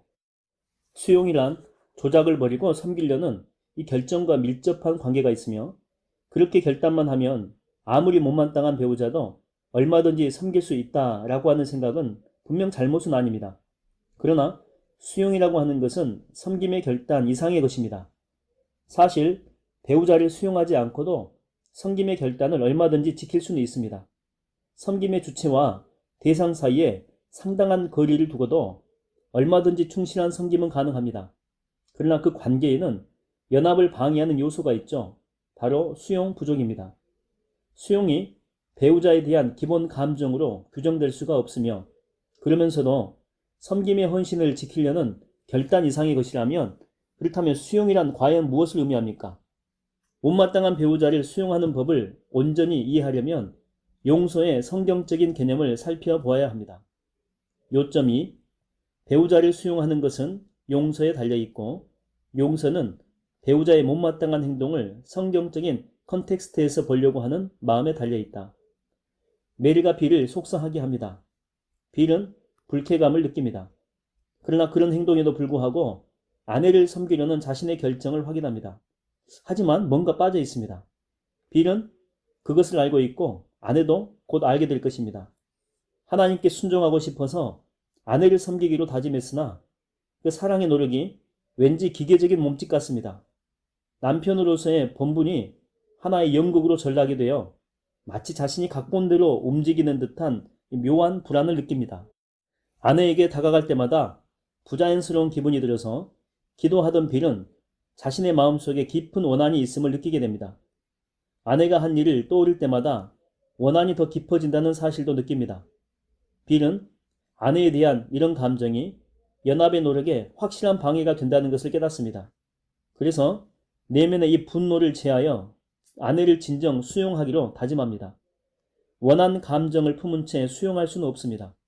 우선 원한의 불을 꺼야 됩니다. 그래야 아내를 섬기려는 따뜻한 마음이 자연스럽게 우러나올 수 있고, 하나님의 선하심 뿐 아니라 아내에 대한 깊은 관심 때문에 사랑의 열망이 생겨날 수가 있습니다. 빌은 그리스도인 상담자에게 도움을 청합니다. 아내를 정말 수용하고 싶습니다. 그래서 아내에 대한 관심이 더 자라가기를 원해요. 하지만 이 마음속의 원한은 어떻게 제거할 수가 있습니까? 상담자가 대답합니다. 분노가 남아있는 이유는 아직 아내의 잘못을 용서하지 않았기 때문입니다. 원한이 있다라고 하는 것은 용서의 작업이 제대로 이루어지지 않고 있다는 뜻입니다. 상담자의 말을 잘 생각한 빌은 아내를 진정 수용하려면 반드시 용서가 필요함을 깨닫습니다. 이 비유에 암시된 수용의 정의를 한번 잘 살펴보십시오. 수용이라고 하는 것은 과거의 일에 대한 분노나 억지로 해야 된다라고 하는 부담 없이 상대를 섬기는 것입니다. 수용에는 사건에 대한 이 반응의 두 가지 요소가 다 포함됩니다. 즉, 섬기겠다라고 하는 결정과 섬김을 방해하는 감정의 부재 상태입니다. 첫째 요소는 단순히 섬김과 조작 중에서 내가 선택하는 것입니다. 둘째 요소는 좀 복잡합니다. 상한 감정이란 없애고 싶다고 뜻대로 없어지는 것이 아닙니다. 그러나 못마땅한 사람을 진정 수용하려면 상대의 과거의 잘못으로 인한 이 반감을 어떻게든 털어야 합니다. 어떻게 원한 없이 상대를 수용할 수 있겠습니까? 성경은 여기에 대한 답을 파격적으로 간단히 한 단어로 말합니다. 원한에서 선의로, 인위적인 친절에서 우러나는 사랑으로 바뀌는 데는 용서가 필요합니다. 용서가 무엇이며 용서의 작업이 어떻게 분노의 잡초를 뿌리 뽑는지 정확히 이해하면 큰 도움이 됩니다. 그것을 이해하려면 우선 원한의 근원을 찾아야 되죠. 인격의 두 가지 기본 필요인 안정감과 중요감을 다시 한번 생각해 봅시다. 이 필요가 그리스도와의 관계 속에 완전히 채워졌기에 우리는 남에게 줄 수 있는 충분한 자원을 가지고 인생에 접근할 수 있습니다. 주님이 주시는 자유에는 배우자에게 아무것도 요구하지 않을 수 있는 자유가 포함됩니다. 배우자가 거부하거나 멸시하게 되면 물론 상처가 되죠. 그러나 주님의 사랑과 계획 때문에 우리는 받지 못해도 계속 줄 수가 있죠. 따라서 배우자의 가장 못마땅한 점에 대해서도 조작이 아닌 섬김의 목표를 고수할 수가 있는 것입니다. 그러나 배우자에게 아무것도 요구하지 않는다는 사실을 아무리 거듭 확인하며 살아도 우리는 계속 상대에게 많은 것을 바랍니다. 친밀함과 감정적 지원과 존경과 인정과 성적인 만족과 그 이상의 것들을 원합니다. 이런 갈망이 있기 때문에 상대의 행동이 기대에 어긋나게 되면 기분 나쁘고 속상합니다. 아무것도 바라지 않는다면 상대의 어떤 행동도 아픔이 되지 않을 것입니다. 그러나 우리는 배우자에게 바라는 것이 있으며 마땅히 그래야 되죠. 하지만 원하는 것을 얻지 못하면 어쩔 수 없이 불쾌감이 듭니다. 이 상처와 불쾌감이 어떻게 원한으로 악화됩니까? 전에 쓴 책에서 사건에 대한 구체적인 감정은 대부분 그 사건에 대한 우리의 평가에 좌우된다라고 말한 적이 있습니다. 사건이 일어납니다. 이 사건을 자신의 신체적, 인격적 안전에 대한 심각한 위협으로 본다면 깊은 불안과 분노를 느낄 것입니다. 그러나 그 사건을 고통은 있지만 자신의 인격에 본질적인 피해를 주지 않는 것으로 본다면 비록 기분 나쁘고 화나도 내면이 흔들리지는 않을 것입니다. 이 원리를 잘 보여주는 예가 있습니다. 수술실에서 나오는 의사의 얼굴이 침울하다면 밖에서 기다리던 남편은 당연히 망연자실할 것입니다. 그러나 불륜에 빠진 남자가 파탄 없이 결혼 생활을 끝낼 기회를 찾고 있었다고 합시다. 똑같은 사건이 전혀 다른 느낌을 줄 것입니다. 한편으로는 슬프겠지만 잘 됐다는 생각도 들 것입니다. 구체적인 감정은 사건 자체가 아니라 사건이 주는 의미, 그러니까 사랑하는 아내의 죽음인가, 소기의 목적을 보다 쉽게 이룰 수 있는 기회인가, 바로 이런 것들에 의해서 결정된다고 하는 것입니다. 감정 반응이 긍정적인 쪽인지 아니면 이 부정적인 쪽인지 결정하는 것은 사건 자체이지만 감정 반응의 구체적인 내용과 강도를 결정하는 것은 사건에 대한 개인의 평가입니다. 메일 때문에 기분이 상한 빌에게 무슨 일이 일어났는지 살펴봅시다. 빌의 정당한 즉각적인 반응은 불쾌감입니다. 이 감정을 1차 감정 반응이라고 합시다. 불쾌한 사건이 일어나자마자 빌은 그 사건을 평가합니다. 사건을 자신의 필요와 연결시켜 해석할 수도 있고 갈망과 연결시켜 해석할 수도 있습니다. 자신의 자존감이 아내의 인정에 달려있다고 믿는다면 아내의 못마땅한 행동을 자신의 중요감의 필요에 대한 심각한 위협으로 오판할 것입니다. 그리스도는 충만한 분이기 때문에 빌은 아내의 행동이 자신의 필요와 아무 상관이 없다는 점을 이해해야 합니다. 그런 깊은 확신이 있다면 아내의 행동에 따른 자신의 감정에 대한 이기적인 집착에서 벗어날 것입니다. 물론 아내의 행동을 자신의 갈망에 대한 가슴 아픈 거부로 보고 얼마간 슬픔에 잠길 수도 있겠죠. 원한으로 악화될 것인지는 사건에 대한 빌의 평가에 의해서 좌우가 됩니다. 아내의 잘못을 자신의 필요에 대한 위협으로 잘못 본다면 불쾌감이라고 하는 1차 감정 반응은 원한이라고 하는 2차 감정 반응으로 신속히 바꾸게 됩니다. 그러나 사건을 자신의 갈망에 대한 장애물로 바로 본다면 불쾌감은 실망이라고 하는 2차 감정 반응으로 변하게 됩니다. 이번에는 정반대 사건을 한번 생각해 봅시다. 메리가 특별한 애정 표현으로 남편을 깜짝 놀라게 해줍니다. 빌의 1차 감정 반응은 유쾌감이죠. 빌이 아내의 친절 행위를 자신의 필요 충족의 필수로 본다면 유쾌감은 의존감이라고 하는 파생 감정으로 신속하게 변합니다. 반대로 빌립보서 4장의 바울처럼 친절을 고맙게 받으면서도 계속 주님만 의지하게 된다면 2차 감정 반응은 따뜻한 비소유적인 만족감이 되죠. 자, 그림으로 나타내면 더 이해하기가 쉽습니다. 이제 이 개념을 분명히 알았으므로 용서의 핵심이 무엇인지 알아볼 차례입니다. 마태복음 18장에는 타인의 빛을 탕감해주는 예수님의 비유가 나옵니다. 용서의 본질적인 의미를 잘 보여주는 비유이죠. 용서란 곧 빛의 탕감입니다. 이웃에게 돈을 빌린 사람은 갚을 책임이 있죠. 채무 상환은 도덕적 의무입니다. 그러나 어떤 이유로든 이웃이 빚을 탕감을 해준다면 더 이상 갚을 필요가 없죠. 채권자가 손해를 감수했기 때문에 채무 부담이 없어진 것입니다. 용서란 내게 빚졌거나 상처 입힌 자에게 갚음을 요구하지 않는 데서부터 시작이 됩니다. 이 개념을 인간관계의 빛에 한번 적용해 봅시다.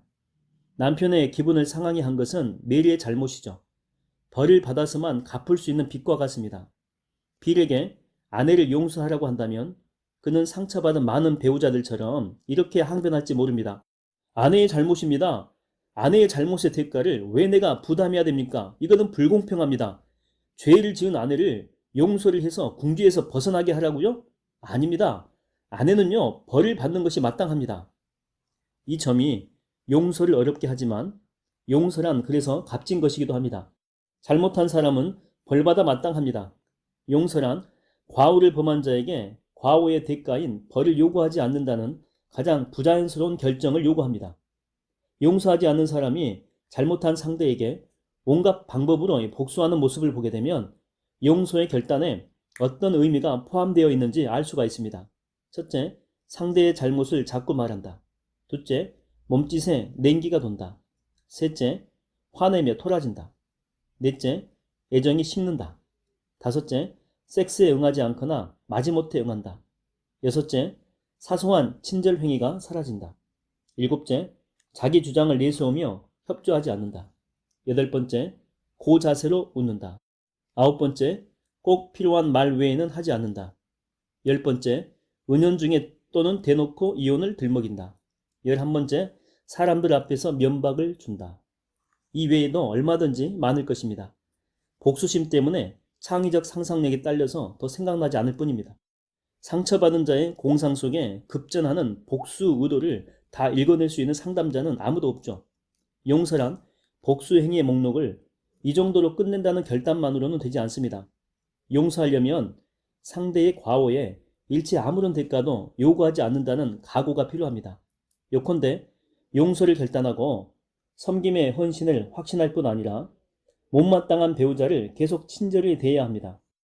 원한 때문에 상대를 수용하지 못해서 괴로운 남편이나 아내는 여기까지만 듣고 용서라고 하는 것은 분명한 결단과 변화된 행동만 있으면 된다고 결론 지을지 모릅니다. 과연 용서가 그 둘만으로 가능하다면 용서의 의미는 그림사와 같이 될 것입니다. 아내를 용서하는 문제로 고민 중인 상처받은 남편 빌이 이것을 실천에 옮긴다라고 한번 생각해 보십시오. 과연 자신이 아내를 깊고 따뜻하게 수용하는 쪽으로 가고 있다는 느낌이 들까요? 용서하고 섬기기로 애써 결단하고도 자신의 용서가 불완전한 기분이 듭니다. 아내를 진심으로 수용하려는 마음이 오히려 수용을 방해하는 듯한 아찔한 느낌입니다. 섬기는 과정에서 강박적이고 과민한 의무감이 들지도 모릅니다. 다음 상담 때 빌은 상담자에게 이렇게 말합니다. 아내의 잘못을 용서할 수는 있습니다. 그러나 마음에서 지울 수는 없어요. 특별한 감정은 생기지 않지만 그래도 아내에게 잘 해주려고 노력하고 있습니다. 용서와 섬김의 결단에 반드시 따뜻한 감정이 필요하지 않다는 것도 압니다. 하지만 아내의 잘못이 마음에 떠오르지 않게 할 수는 없습니다. 떠오를 때마다 다시 화나고 속이 막 뒤집힙니다. 그래도 계속 잘해주면 이런 원한이 없어집니까? 화나는 한 정말 수용하고 있다는 느낌이 안 듭니다. 이 뿌리 깊은 분노를 어떻게 해야 할지 모르겠습니다. 용서하고 섬기기로 결단하고 노력해도 이 부분에는 별 도움이 안 됩니다. 좌절한 이 남편이 아내를 진정 수용할 수 있으려면 용서에 대한 깊은 이해가 필요합니다. 용서란 결단과 섬김의 선택만으로 가능합니까? 상대의 과오를 마음에서 지우려고 하는 가진 노력에도 불구하고 여전히 짓누르는 이 짐과 분노는 어떻게 해야 합니까? 기억날 때마다 언젠가는 잊혀지기 바라며 자꾸 묻어야 됩니까? 잊혀진다라고 하는 것은 정말 가능한 일입니까? 이런 의문을 품은 이들이 자주 듣는 답은 크게 둘 중에 하나입니다. 첫 번째 답은 전혀 불가능하며 두 번째 답은 불완전합니다. 반응 1. 하나님은 용서하실 때 우리의 죄를 잊으신다. 따라서 우리도 남을 용서할 때 잘못을 잊을 수 있고 또 잊어야 한다. 반응 2. 계속 용서하면, 즉 용서하고 섬기기로 결단하고 과오에 아무 벌도 요구하지 않으면 언젠가는 상대의 잘못이 아무 느낌도 유발하지 않은 하찮은 지난 일로 보인다. 과오를 사소한 일로 사겨서 의식세계 밖으로 내보내는 것이다. 하나님은 에레미야 31장 34절에서 이렇게 말씀하십니다. 내가 그들의 죄악을 사하고 다시는 그 죄를 기억치 아니하리라. 어떤 사람들은 이 구절을 근거로 반응일을 주장합니다. 참된 용서에는 망각에 포함된다고 하는 거죠. 그러나 문제는 그렇게 간단하지 않습니다. 이 말씀은 마치 기억 상실증 환자가 제 이름을 잊듯이 하나님이 문자적으로 우리 죄를 잊는다는 뜻이 아닙니다. 그런 망각은 결코 선이 될 수 없으며 오히려 정보를 의식 수준에 떠올리는 능력이 없는 정신기능 결손에 지나지 않습니다. 전지자의 마음에 그런 결손이란 없죠. 이 말씀은 자비하신 하나님이 우리를 정죄하지 않기로 작정하셨다라고 하는, 즉 죄를 더 이상 문제 삼지 않으신다는 뜻입니다. 하나님은 그리스도의 구속 사역을 통해서 우리의 빛을 탕감하셨고 더 이상 아무 대가도 요구하지 않으십니다. 채무는 끝났습니다. 앞에서 말한 용서의 개념에 이런 의미의 망각이 이 본질상 포함이 됩니다. 즉 용서란 과오를 범한 자에게 과오의 정당한 대가를 전혀 요구하지 않는 마음과 통합니다. 하나님이 우리 죄를 망각하신 것 같이 상대의 과오를 망각하라고 하는 말은 기억날 때마다 되살아나는 분노에 별 도움이 되지 못합니다. 용서를 결단하고 섬김을 선택하라는 말에서 별 진전이 없는 접근이죠. 원한의 문제는 그대로 남습니다. 과오를 잊으라는 말로는 용서의 이해가 깊어질 수가 없고 더 낙심만 하게 됩니다. 문자적으로 그런 상담은 뇌의 기억 저장 부위에 손상을 입히거나 병적인 억압을 통해서 부분적인 기억 상실증에 걸리게 해야 된다는 주장과 같죠. 이런 어리석은 처방을 내놓을 사람은 아무도 없습니다. 그러나 그리스도인 중에는 분노의 화산에 뚜껑을 달아서 단단히 못을 쳐두고 사건을 골라서 의식하면 문제가 해결된다고 생각하는 이들이 있죠. 그러나 그렇지 않습니다. 그런 노력은 오히려 원한을 깊어지게 하며 적개심이 직접 표현되지 않고 미묘한 죄의 형태로 표출이 되게 합니다. 결과는 흔히 신체적인 질병과 통증, 심한 신경증과 과민 반응, 충동적인 과식, 억압된 분노의 복합적인 폭발 등으로 나타납니다. 반응이는 어떻습니까? 과오란 사흘 전의 아침 메뉴에 대한 기억처럼 쉽게 잊혀지는 것입니까? 문제의 기억에서 부정적인 자극을 유발하는 힘을 없애려 한다는 점에서 이 반응은 옳죠. 그러나 내가 보기에 이 반응은 그 목표를 이룰 수가 없습니다. 못마땅한 사람을 계속 친절히 대한다고 해도 결국 따뜻한 감정이 생깁니까? 사랑의 행동으로 원한 없는 수용을 얻어낼 수가 있습니까? 감정이 행동을 따라온다는 개념의 한계를 알아야 됩니다. 잠시 그림 2를 보십시오. 흐름은 인간관계의 중요한 사건으로 시작되어서 1차 감정 반응과 사건의 평가를 거쳐서 결국에는 2차 감정 반응으로 이어집니다. 이 그림에는 5가지 중요한 원리가 들어있습니다. 첫 번째, 우리는 인간관계의 중요한 사건에 결정과 감정 두 가지로 반응합니다. 2번, 결정이란 상대의 잘못에도 불구하고 여전히 섬기는 쪽이 될 수도 있고 잘못을 이유로 상대를 조작하는 쪽이 될 수도 있습니다. 이 결정은 전적으로 개인의 선택이므로 책임도 철저히 자신의 몫입니다. 3번, 중요한 사건에 대한 1차 감정 반응은 유쾌감 아니면 불쾌감이며 그것은 전적으로 사건의 성질에 따라서 결정이 됩니다. 이 감정은 선택이 아니기 때문에 우리는 거기에 전혀 책임이 없습니다. 4번, 1차 감정 반응은 바로 2차 감정 반응으로 옮아가는데 거기에는 각각 죄인 것과 죄가 아닌 것이 있습니다. 가로 1번, 유쾌감은 의존심이나 만족감으로 옮아갈 수가 있습니다. 여기서 의존심은 죄가 되고 만족감은 죄가 아니죠. 자, 2번, 가로 2번입니다. 불쾌감은 원한, 이거는 죄죠. 원한이나 실망, 실망은 죄가 아닙니다. 이쪽으로 옮아갈 수가 있습니다. 5번, 1차 감정 반응이 2차 감정 반응 중 어느 쪽으로 옮아갈 것인지는 사건의 성질이 아니라 사건에 대한 개인의 평가에 따라서 결정이 됩니다. 가로 1번, 유쾌한 사건을 필요와 연결시켜 평가하게 되면 2차 감정은 의존심이 됩니다. 가로 2번, 유쾌한 사건을 갈망과 연결시켜 평가하게 되면 2차 감정은 만족감이 됩니다. 가로 3번, 불쾌한 사건을 필요와 연결시켜 평가하게 되면 2차 감정은 원한이 됩니다. 가로 4번, 불쾌한 사건을 갈망과 연결시켜 평가하게 되면 2차 감정은 실망이 됩니다. 사람이 기분 상할 때 일어나는 현상을 다시 한번 생각해 보십시오. 사건은 결정을 요구할 것이고 여기서 결정은 반사작용처럼 느껴질 수가 있죠. 그다음에 감정을 유발할 것입니다. 기분 상한 남편 빌이 못마땅한 아내 메리를 진정 수용하기를 원한다라고 합시다. 그래서 용서를 결단하고 잊으려고 애쓴다라고 합시다. 용서의 결단이 강박적인 의무가 아니라 진실한 선택이라면 아내를 향한 의도적인 복수는 전혀 없을 것입니다. 그러나 그런 선택은 쉽지 않습니다. 메리의 과오가 반복적인 불륜이라고 한번 생각해 보십시오. 메리는 진심으로 잘못을 빌었고 빌은 용서하고 다시 좋은 관계를 맺기로 했습니다.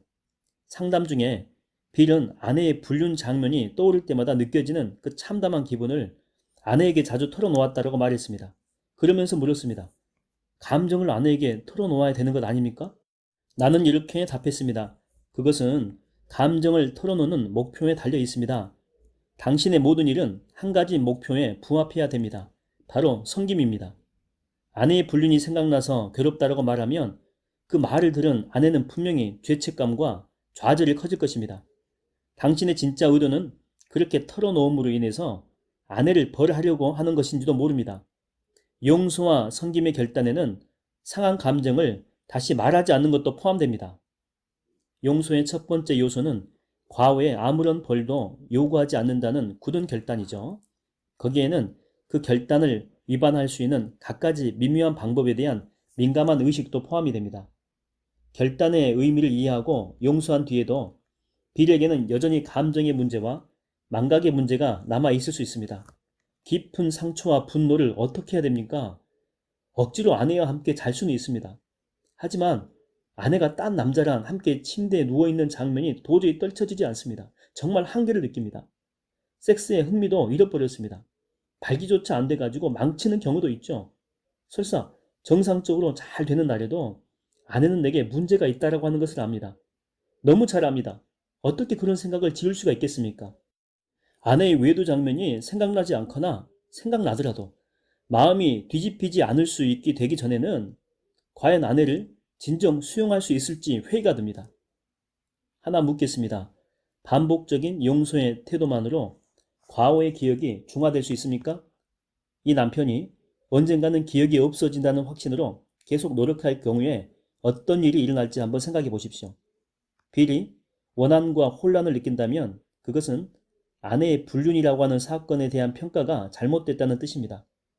아내의 과오를 남자로서 자신의 중요감과 연결시키기 때문에 1차 감정, 이 불쾌감이라고 하는 것이 원한으로 지금 비화가 되고 있는 것이죠. 그렇다면 원한의 치유책은 재헌신의 노력이 아니라 사고의 교정입니다. 아내의 죄를 자신의 필요에 대한 위협이 아니라 갈망의 장애물로 보지 않는 한 원한은 사라지지 않는다라고 하는 것입니다. 용서의 행동이 아무리 많아도 원한이 실망으로 바뀌지 않습니다. 원한의 직접적인 원인이 사건에 대한 그릇된 행동 반응에 있지 않고 사건에 대한 그릇된 평가에 있기 때문이죠. 그런데도 빌이 자신의 잘못된 평가를 바로잡지 않고 용서의 결단만 고수한다라고 합시다. 원한은 어떻게 되겠습니까? 흔히들 이 원한은 억압되며 따라서 엉뚱하게 표출될 위험이 있기 때문에 잘 막아야 한다고 경고합니다. 그러나 내가 이해한 심리 기능에 따르게 되면 억압되는 것은 사건에 대한 기억이지 사건에 대한 이 감정이 아니다라고 하는 것입니다. 그것이 전문적으로 훨씬 정확한 말입니다. 다소 전문적이지만 대단히 중요한 부분이죠. 감정은 억압되지 않습니다. 감정 때문에 생기는 신체적인 긴장을 해소하지 못할 수 있고 그것을 감정적 억압이라 부를 수 있습니다. 그러나 감정 자체는 억압될 수가 없죠. 감정이 억압될 수 없음에 반해서 사고는 억압이 가능합니다. 감정을 유발하는 사건의 기억에 의식적으로 주의를 거부할 수가 있죠. 단순히 마음 밖으로 몰아낼 수가 있습니다. 그 기억이 자극할 고통을 다시는 맛보지 않으려 문제의 사건을 훌훌 털 수가 있습니다. 기분 좋은 생각만 골라 할 수 있으며 연습을 통해서 이 부분에서 상당히 탁월해질 수가 있죠. 하지만 이런 억압의 결과는 무엇입니까? 아내의 불륜을 남자로서 자신의 중요감에 대한 침해로 보는 한 빌은 이 상황에서 주님을 의지한다는 것이 무엇인지 이해할 수가 없습니다.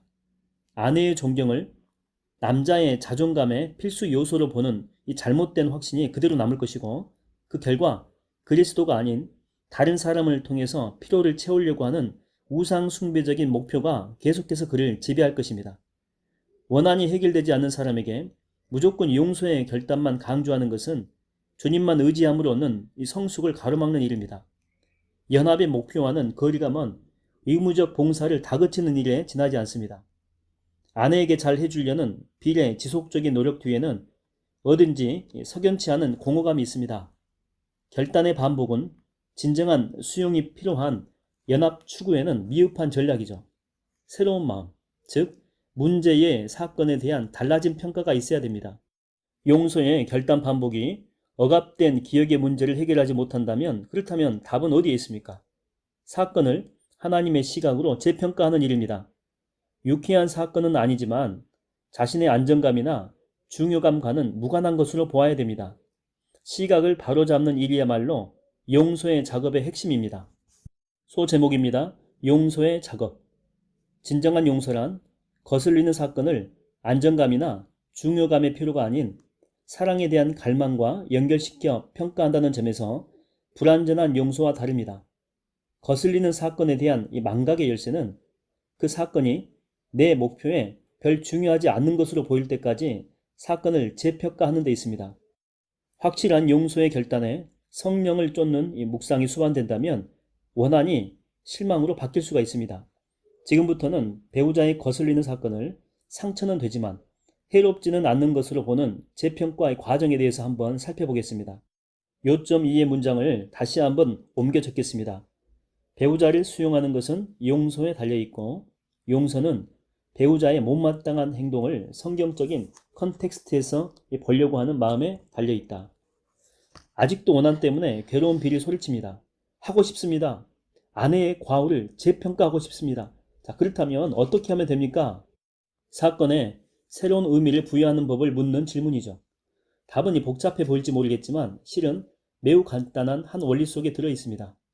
사건의 의미는 컨텍스트에 의해서 결정된다는 것입니다. 인간은 사건이 일어난 컨텍스트를 보아서 사건의 의미를 재평가합니다. 아내가 남편에게 저쪽으로 좀 가주세요 라고 말한다라고 합시다. 이 말의 의미는 컨텍스트에 따라서 달라집니다. 아내가 거실에서 남편에게 줄 선물을 싸고 있는데 남편이 예기치 않게 집 안으로 들어갔다면 이 말은 정말 좋은 뜻입니다. 대판 싸운 뒤에 이 말을 했다면 의미는 전혀 달라지게 되겠죠. 이제 이 원리를 염두에 두어서 문제의 사건을 성경적인 컨텍스트에 놓을 때에 사건의 의미가 어떻게 달라졌는지 한번 살펴보겠습니다. 거슬리는 사건을 인격적인 필요와 연결시켜 생각하는 사람은 사건의 컨텍스트를 파악함에 있어서 전형적으로 세 가지 실수를 범하게 됩니다. 첫째는 자신이 그리스도의 사랑과 계획 때문에 안전하고 중요한 존재라는 사실을 깊이 깨닫지 또는 인식하지 못합니다. 둘째는 자신을 현재보다 훨씬 좋은 대우를 받아 마땅한 존재로 생각하려는 경향이 있죠. 공의가 죄인에게 요구하는 바를 잘 모릅니다. 셋째, 자기의 필요에 너무 빠져 있기 때문에 남의 필요는 보이지 않습니다. 거슬리는 사건이 갈망과만 상관이 있다는 사실을 알려면 사건을 바른 컨텍스트 안에서 다시 살펴보아야 되겠죠. 첫째, 자신의 필요가 그리스도 안에서 온전히 채워졌다라고 하는 그 진리를 붙들어야 됩니다. 그리스도 안에서 받은 풍성한 복을 묵상하고 설사 거부당해서 무익하게 느껴질 때에도 자신이 가치 있는 존재임을 담대히 주장하며 그 신분에 합당한 삶을 살아야 됩니다. 성경을 배우고 배운 바를 묵상하는 것이 꼭 필요합니다. 마음에 배우자의 거슬리는 행동이 떠오를 때마다 다음 사실을 강하게 반복해서 주장해야 됩니다. 어떤 일이 일어나도 그리스도 안에서 나의 안정감과 중요감은 흔들리지 않는다는 사실입니다. 상대의 거슬리는 행동이 마음에 되살아날 때마다 내 필요는 그리스도 안에서 다 채워졌다라고 하는 진리를 즉각 떠올리는 것이 바른 접근의 열쇠이죠. 둘째, 자신이 얼마나 큰 용서를 받았는지 기억해야 됩니다. 마태복음 18장 21절에서 35절까지 해서 예수님은 우리에게 중심으로 서로 용서하라고 말씀하십니다. 자신이 하나님께 받은 엄청난 용서를 생각할 때에 타인을 향한 용서가 자연히 흘러나와야 된다라고 하는 것이 말씀의 주제이죠. 결코 자신을 특별 대우를 받아 마땅한 자로 여겨서 당연한 듯 요구해서는 안 된다는 것입니다. 우리에게 마땅한 대가는 영원한 형벌입니다. 하나님이 우리를 용서하사 영원한 기쁨을 주신 것이죠. 배우자의 거슬리는 행동이 생각날 때마다 자신이 하나님께 받은 엄청난 용서를 떠올려야 됩니다. 그것을 컨텍스트로 삼아야 됩니다. 하나님의 용서를 맛보는 자만이 진정 다른 사람을 용서할 수 있습니다. 셋째, 바울은 남을 나보다 낫게 여기고 다른 사람들의 일을 돌아보라고 권면합니다. 아내의 불륜이 떠오를 때마다 빌은 의식적으로 아내의 필요를 생각해야 됩니다. 아내의 행동이 자신에게 미치는 영향에 초점을 두기보다는 아내가 겪고 있을 어려움도 깊이 생각해야 됩니다. 물론 어려운 일입니다. 사람이란 자기 상처는 크게 보이지만 타인의 아픔을 피하는 데 익숙한 존재들입니다. 아내에게도 상처가 있다는 것 물론 압니다. 하지만 나는 어쩝니까? 나도 상처받고 있습니다. 오전에 아내를 화나게 한 남편이 갑자기 심장에 심한 통증을 느껴서 급히 병원에 실려간다면 아내의 기분은 얼마나 신속히 바뀌겠습니까? 배우자를 내게 상처 주는 자료만 보지 말고 자기만의 상처를 지닌 한 인간으로 볼 수 있다면 상대의 과오에 대한 태도도 무조건 크고 심각하게만 보던 쪽에서 얼마간 대수롭지 않게 생각하는 쪽으로 점차 바뀔 것입니다. 오히려 상대를 섬길 기회로 볼 수도 있습니다. 이런 사고 전환은 용서와 섬김의 확실한 결단 없이는 불가능하죠. 용서의 시작은 결단이며 용서의 지속은 재평가로만 가능합니다. 마지막 두 그림으로 지금까지의 내용을 요약해 보겠습니다. 결론, 건축용 블록 3은 수용입니다. 배우자를 수용한다라고 하는 것은 배우자의 모든 행동에 유쾌감을 느껴야 한다는 뜻이 아닙니다. 배우자를 수용하는 일은 섬김의 헌신을 충실히 지키는 것만으로 되지 않습니다. 수용에는 용서의 결단 이상의 깊은 작업이 수반이 됩니다. 진정한 수용에는 기꺼이 약한 모습을 내보이는 마음, 거부를 무릅쓰고 문을 열고 나가서 자신을 모두 내주는 마음이 요구됩니다. 수용하려면 상대가 상처 줄 때마다 계속 용서해야 됩니다. 용서의 작업에는 배우자의 최악의 행동도 내 인격의 기본 필요와는 절대 무관하다는 태도가 필요합니다. 이 진리가 마음속에 확실히 자리 잡고 있어야 상대가 기분 상하게 해도 두려움이나 의무감이 없이 자원함으로 섬길 수가 있다라고 하는 거죠. 배우자를 수용한다라고 하는 것은 바로 이런 의미입니다. 지금까지 결혼의 청사진으로 전인적 연합 얘기를 이야기했고 그 기초 위에 쌓아갈 세 가지 건축용 이 블록을 살펴봤지만 아직도 답하지 못한 질문은 남아 있습니다. 주로 연합을 이루는 과정에서 부부 각자에 대한 이 책임에 관한 것입니다. 예컨대 이런 것입니다. 남편에게 복종하는 것은 무슨 뜻입니까? 남편이 아내의 머리라는 말은 남편에게 아내의 문제에 대한 결정권이 있다는 것입니까? 아내에게 사랑을 느끼게 해주고 남편에게 중요감을 느끼게 해줄 실제적인 대화법은 무엇입니까? 부부관계에 장애물이 끼어들 때 어떻게 해결해야 됩니까? 함께 대화해야 됩니까? 누가 먼저 말을 꺼내야 됩니까? 상대가 마음을 열지 않으면 어떻게 해야 됩니까? 이런 질문과 기타 다른 문제에 대해서는 다음 책에서 다루고자 합니다. 결혼의 전인적 연합을 향해서 계속 달려가는 우리가 되기를 원합니다.